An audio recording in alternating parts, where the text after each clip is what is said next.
Hi everyone, welcome to Blossoming Marriage Academy, an initiative of Royal Life Springs. Royal Life Springs is an organization whose members are passionate about empowering marriages and families to thrive and to blossom. My name is Jacinta Njehia, a wife, a mother of 4, 3 biological children, 1 daughter and 2 boys, 1 daughter-in-law, and a proud grandma of 1, baby Wangui, the most beautiful girl in this whole world. And today we are so blessed, honored to have with us Edna. And I'll ask Edna to introduce herself and tell us a little bit more about herself. Okay, so thank you. Thank you, Jacinta, for that introduction. It gives me a run for my money. Don't worry, you're getting there. Yeah, so as you've heard, my name is Edna Chawia. I'm a psychologist by profession.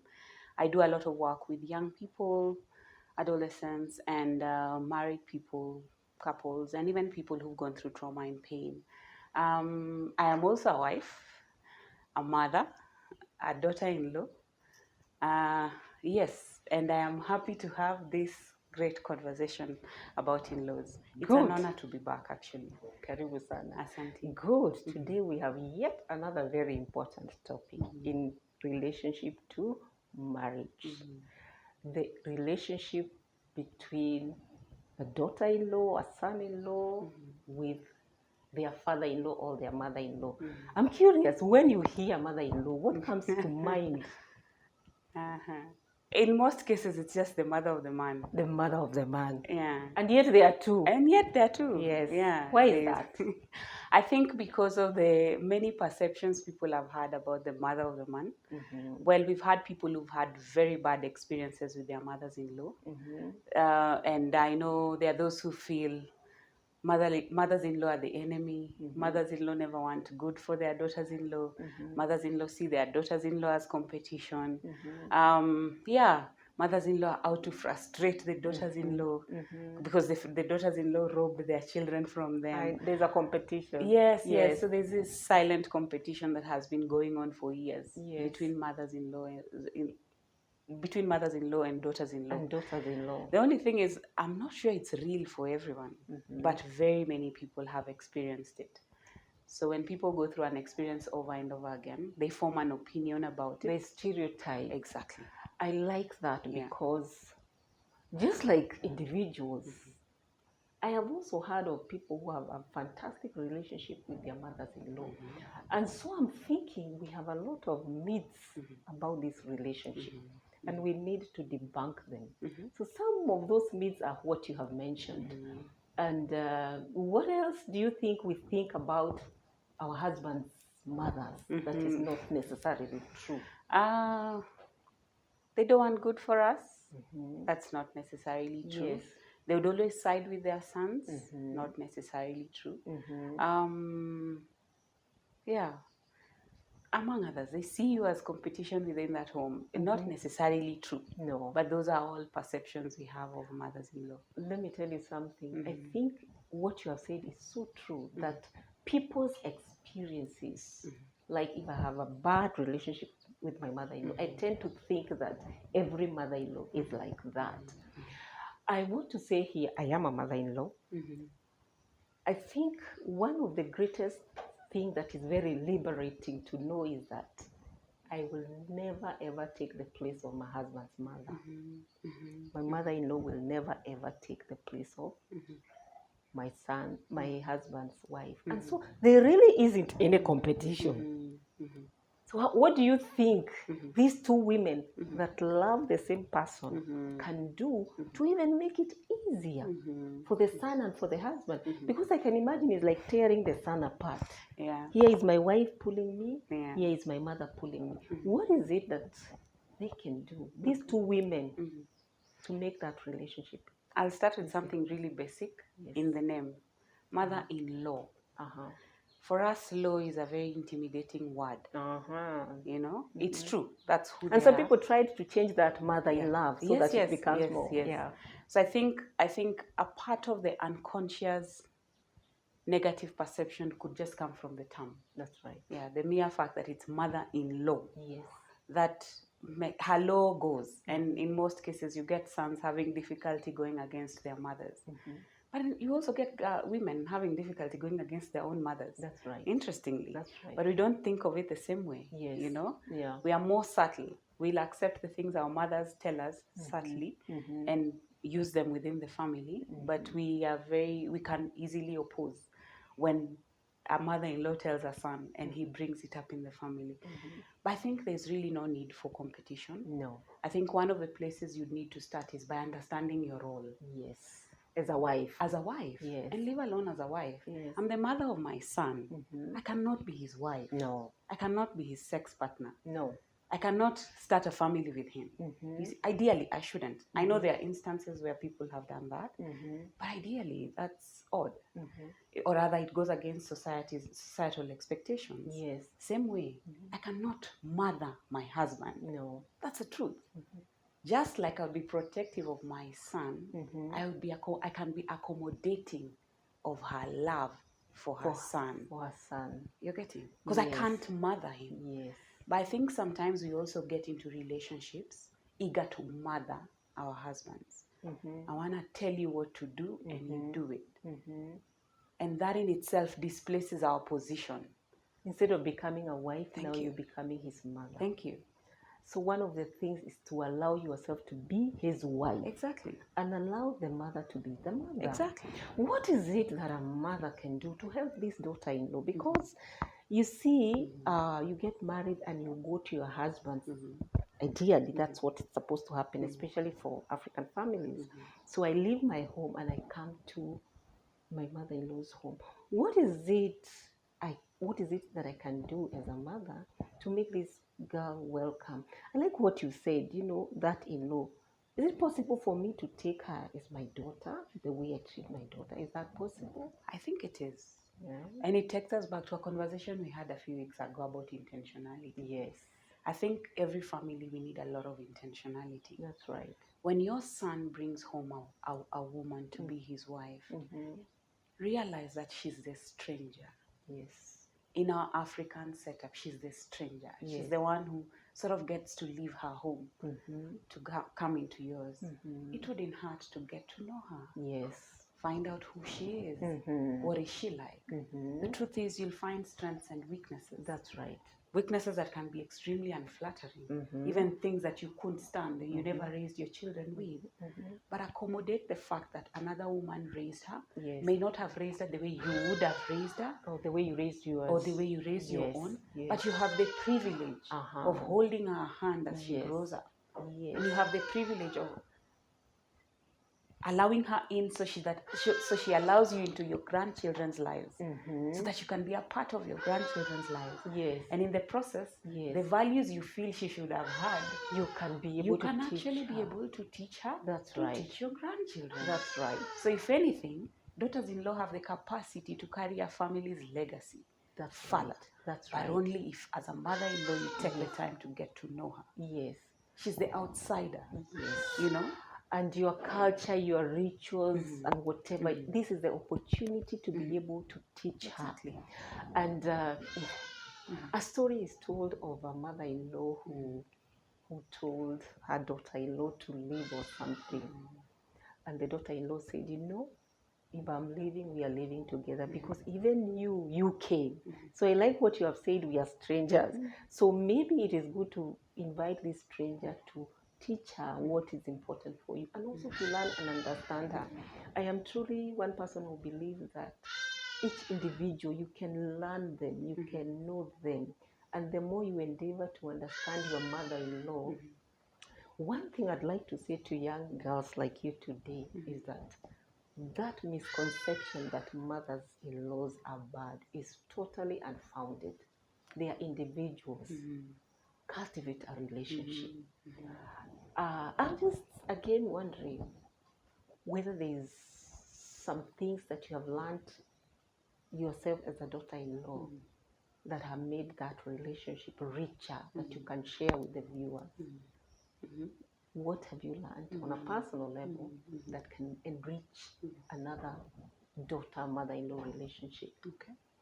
I think one of the things that I have learned as an individual is to treat my in-laws like I would want my own family treated. That's right. You know, in all honesty, early on in life, I had a chance to live with my in-laws, and it was a learning for me. You know, there are times when you'll be asked for something and you feel like you're having difficulty going to do it, or they'd like to do something and you're having difficulty just assisting in that regard. But if and there's a time I actually called myself to a meeting and I asked myself, if your mother asked you, would you be as unwilling? If my own sister asked me, would I be as unwilling? No, I wouldn't. I chose this one. I chose him, just like he chose me. I chose him. Yes. And he comes with this family. Yes. The onus is on me to take my time to try and learn about them, accommodate them. We may come from extremely different places, have extremely different experiences, but I am not better than them. That's right. Wow. I come here to enrich them, as I hope that they would enrich me as well. Yes, I really love what you have said. This week, somewhere on social media, I listened to this clip. A husband went home and told his wife that their mother was sick. He said, my mother. So he didn't qualify whether it was the wife's mother or his mother, but he said, my mother is sick. And so I want you to go and do some shopping because we have to go and see her. So the wife got it that it was his mother. So I think she said like she'll buy 2 apples or something, and go. So on the way, as they were driving now to see the mother, the husband said, I might not get it exactly the way it was, but to give you a picture. On the way, the husband said, are you sure you don't want us to stop here and buy something more for mom? She said, no, what we have is enough. Are you sure? Only 2 apples and something? She said, yes. So when they started driving now out of town, she realized they were going to her mother's place. And she was almost jumping out because no, we have to stop. We can't go to my mother's place with this. And that you brought it so well. Yeah. So treating your mother-in-law the way you would like to treat your mom. Exactly. That's a very important aspect, because if I want only my mother to be treated well, I mean, what do I expect my husband? I mean, my husband definitely will be. It's not fair. It's not fair. It's not fair. It is not fair. So now, this issue of also mothers-in-law, a husband has a part to play in this relationship. What would you like to say to husbands? What can they do to enhance this relationship? I think also understand their respective roles in each relationship. Yes. Realize with mom, I'm a son. Yes. With my wife, I'm her husband. Yes. Which would mean then I am her partner.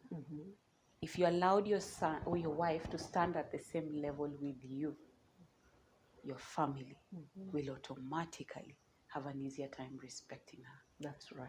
But if you showed your family, your wife is a lesser person than you. Yes. She's the robber who came to steal you, or the intruder who's come to spoil the things they could possibly have enjoyed.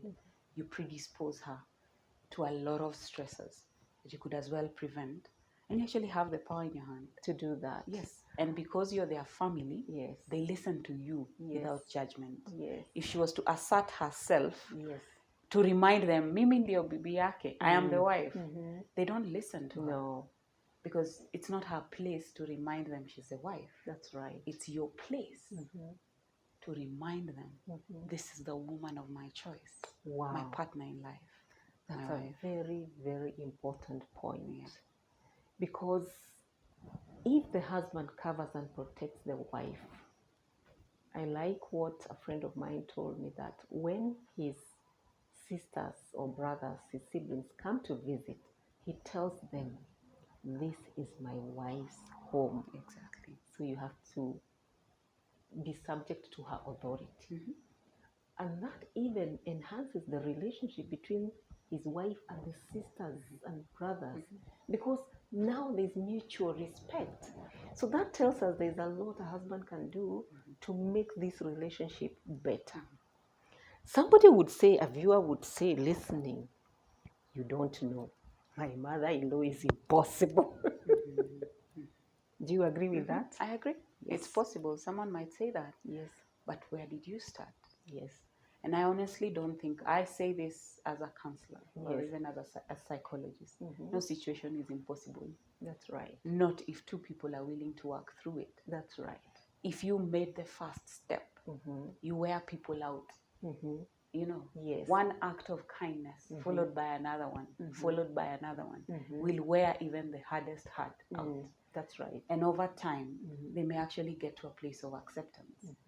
We have older people who have attested to the same. That's right. But just because she treated you badly the first time, maybe she was acclimatizing to the idea that she can't call her son directly. She was having difficulties letting go of her son. Exactly. Yes. So she started by treating you. It's possible. And I'm not saying, and I know we have unique situations, which we can always discuss in therapy. Yes. Because we have issues I know we may not Personality, necessarily, yes. exactly. Yes. We may not necessarily be able to discuss in such a forum. That's right. But I am also a firm believer that nothing is entirely impossible. That's right. Not where human beings are involved. That's right. You know? So I think it's possible to actually win her over.